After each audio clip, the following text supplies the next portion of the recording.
Pemirsa, pemerintah pusat melalui Dinas Pariwisata berencana menaikkan pajak spa dan karaoke sebesar 40%. Kebijakan ini menuai protes dari pengusaha spa. Dikhawatirkan Balini Spa akan mengalami kesulitan finansial.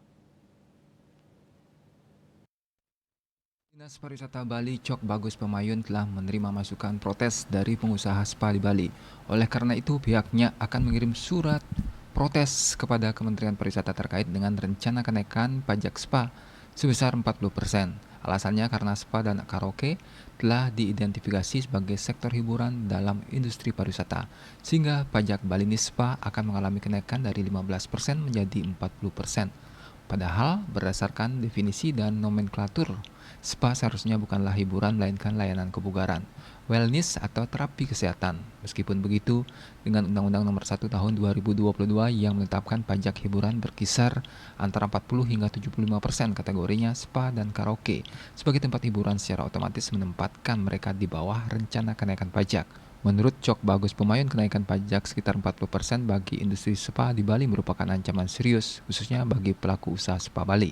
Cok Bagus Pemayun mengungkapkan telah bertemu dengan komunitas pelaku usaha spa seperti Indonesian Hotel and General Manager Association dan Bali Spa and Wellness Association yang mengeluhkan status baru spa yang mengakibatkan kenaikan pajak sebanyak 40%. Cok Bagus Pemayun mengatakan, Pemprov Bali akan melakukan kajian mendalam terkait mengapa spa dikategorikan sebagai hiburan. Ia mengkhawatirkan bahwa pajak yang tinggi dapat menyebabkan Balini Spa mengalami kesulitan finansial. Padahal kekhasan Bali adalah selalu menjadi destinasi spa terbaik di dunia karena keunikannya. Itu harus dijaga dengan baik. Cok Bagus Pemayun berharap agar spa tidak dikategorikan sebagai hiburan. Saat ini ia masih menunggu hasil kajian dan arahan dari PJ Gubernur Bali Sang Made Mahendra Jaya sebelum disampaikan kepada Menteri Pariwisata Sandiaga Uno. Winata Bali Pos.